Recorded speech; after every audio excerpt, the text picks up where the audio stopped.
Chapter 2, Contents of the Gita Summarized. Sanjaya said, seeing Arjuna full of compassion, his mind depressed, his eyes full of tears, Madhusudana, Krishna, spoke the following words. The Supreme Personality of Godhead said, My dear Arjuna, how have these impurities come upon you? They are not at all befitting a man who knows the value of life. They lead not to higher planets, but to infamy.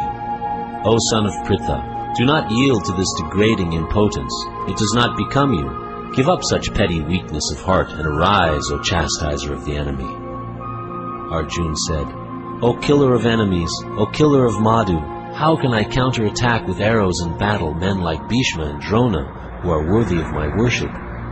It would be better to live in this world by begging than to live at the cost of the lives of great souls who are my teachers. Even though desiring worldly gain, they are superiors.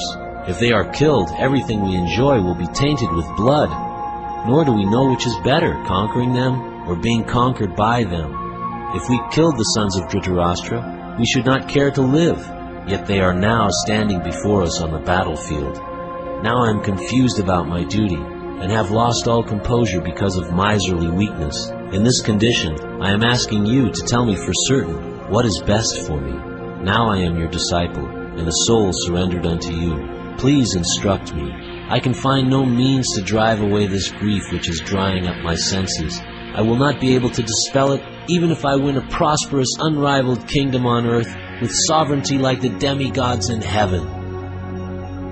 Sanjaya said, having spoken thus, Arjuna, chastiser of enemies, told Krishna, Govinda, I shall not fight, and fell silent. O descendant of Bharata, at that time Krishna, smiling in the midst of both armies, spoke the following words to the grief-stricken Arjuna. The Supreme Personality of Godhead said, while speaking learned words, you are mourning for what is not worthy of grief. Those who are wise lament neither for the living nor for the dead. Never was there a time when I did not exist, nor you, nor all these kings, nor in the future shall any of us cease to be. As the embodied soul continually passes in this body from boyhood to youth to old age, the soul similarly passes into another body at death. The sober person is not bewildered by such a change. O son of Kunti, the non-permanent appearance of happiness and distress, and their disappearance in due course, are like the appearance and disappearance of the winter and summer seasons. They arise from sense perception, O scion of Bharata, and one must learn to tolerate them without being disturbed. O best among men, Arjuna, the person who is not disturbed by happiness and distress, and is steady in both, is certainly eligible for liberation. Those who are seers of the truth have concluded that of the non-existent, the material body, there is no endurance, and of the eternal, the soul, there is no change. This they have concluded by studying the nature of both. That which pervades the entire body you should know to be indestructible. No one is able to destroy that imperishable soul. The material body of the indestructible, immeasurable, and eternal living entity is sure to come to an end. Therefore fight, O descendant of Bharata. Neither he who thinks the living entity the slayer, nor he who thinks it the slain is in knowledge. For the self slays not, nor is slain. For the soul, there is neither birth nor death at any time. He has not come into being, does not come into being, and will not come into being. He is unborn, eternal, ever-existing, and primeval. He is not slain when the body is slain. O Partha, how can a person who knows that the soul is indestructible, eternal, unborn, and immutable kill anyone or cause anyone to kill? As a person puts on new garments, giving up old ones, the soul similarly accepts new material bodies, giving up the old and useless ones.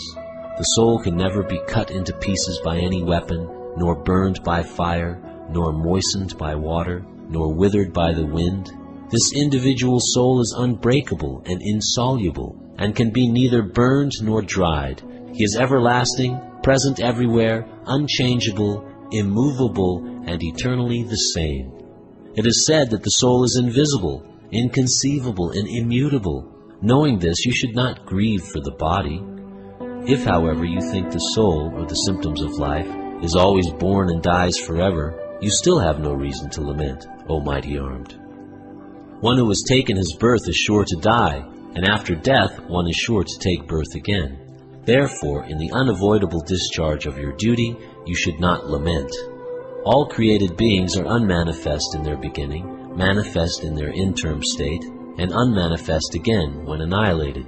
So what need is there for lamentation? Some look on the soul as amazing, some describe him as amazing, and some hear of him as amazing, while others, even after hearing about him, cannot understand him at all. O descendant of Bharata, he who dwells in the body can never be slain. Therefore, you need not grieve for any living being. Considering your specific duty as a Kshatriya, you should know that there is no better engagement for you than fighting on religious principles, and so there is no need for hesitation. O Partha, happy are the Kshatriyas to whom such fighting opportunities come unsought, opening for them the doors of the heavenly planets. If, however, you do not perform your religious duty of fighting, then you will certainly incur sins for neglecting your duties, and thus lose your reputation as a fighter. People will always speak of your infamy, and for a respectable person, dishonor is worse than death. The great generals who have highly esteemed your name and fame will think that you have left the battlefield out of fear only, and thus they will consider you insignificant. Your enemies will describe you in many unkind words, and scorn your ability. What could be more painful for you? O son of Kunti, either you will be killed on the battlefield and attain the heavenly planets, or you will conquer and enjoy the earthly kingdom. Therefore get up with determination and fight. Do thou fight for the sake of fighting, without considering happiness or distress, loss or gain, victory or defeat, and by so doing you shall never incur sin. Thus far I have described this knowledge to you through analytical study. Now listen as I explain it in terms of working without fruit of results. O son of Pritha, when you act in such knowledge, you can free yourself from the bondage of works. In this endeavor there is no loss or diminution, and a little advancement on this path can protect one from the most dangerous type of fear. Those who are on this path are resolute in purpose, and their aim is one. O beloved child of the Kurus, the intelligence of those who are irresolute is many-branched. Men of small knowledge are very much attached to the flowery words of the Vedas, which recommend various fruitive activities for elevation to heavenly planets, resultant good birth, power, and so forth. Being desirous of sense gratification and opulent life, they say that there is nothing more than this. In the minds of those who are too attached to sense enjoyment and material opulence, and who are bewildered by such things, the resolute determination for devotional service to the Supreme Lord does not take place. The Vedas deal mainly with the subject of the three modes of material nature. O Arjuna, become transcendental to these three modes, be free from all dualities, and from all anxiety for gain and safety, and be established in the Self. All purposes served by a small well can at once be served by a great reservoir of water. Similarly, all the purposes of the Vedas can be served to one who knows the purpose behind them. You have a right to perform your prescribed duty, but you are not entitled to the fruits of action. Never consider yourself the cause of the results of your activities, and never be attached to not doing your duty. Perform your duty equiposed, O Arjuna, abandoning all attachment to success or failure. Such equanimity is called yoga. O Dhananjaya, keep all abominable activities far distant by devotional service, and in that consciousness surrender unto the Lord. Those who want to enjoy the fruits of their work are misers. A man engaged in devotional service rids himself of both good and bad actions, even in this life.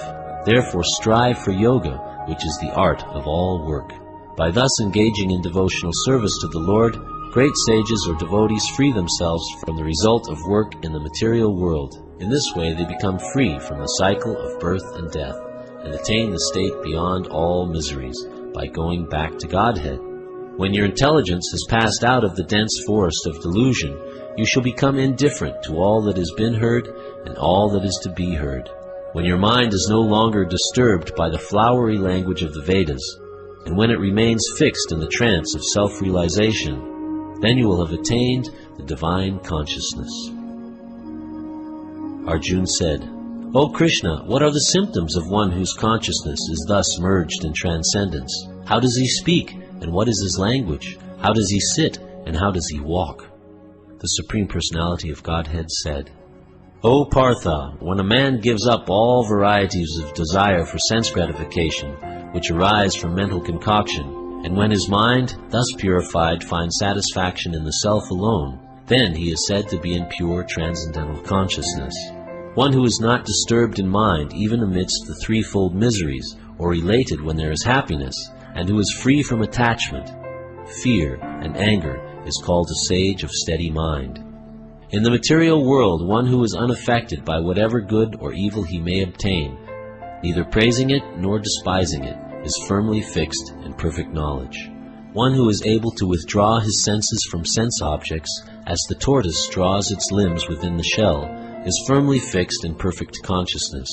The embodied soul may be restricted from sense enjoyment, though the taste for sense objects remains, but ceasing such engagements by experiencing a higher taste, he is fixed in consciousness.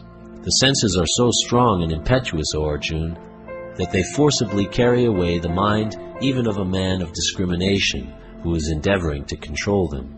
One who restrains his senses, keeping them under full control, and fixes his consciousness upon me, is known as a man of steady intelligence. While contemplating the objects of the senses, a person develops attachment for them, and from such attachment lust develops, and from lust anger arises. From anger complete delusion arises, and from delusion bewilderment of memory. When memory is bewildered, intelligence is lost, and when intelligence is lost, one falls down again into the material pool. But a person free from all attachment and aversion, and able to control his senses through regulative principles of freedom, can obtain the complete mercy of the Lord. For one thus satisfied in Krishna consciousness, the threefold miseries of material existence exist no longer. In such satisfied consciousness, one's intelligence is soon well established.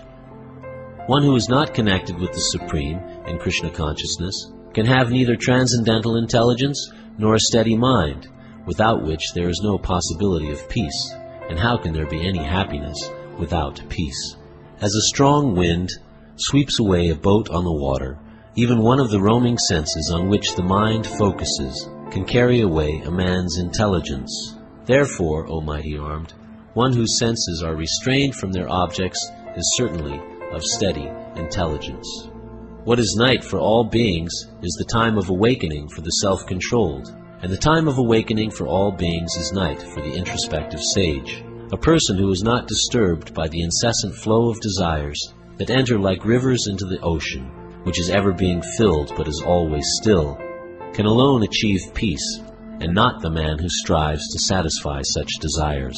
A person who has given up all desires for sense gratification, who lives free from desires, who has given up all sense of proprietorship and is devoid of false ego, he alone can attain real peace. That is the way of spiritual and godly life, after attaining which a man is not bewildered. If one is thus situated, even at the hour of death, one can enter into the kingdom of God.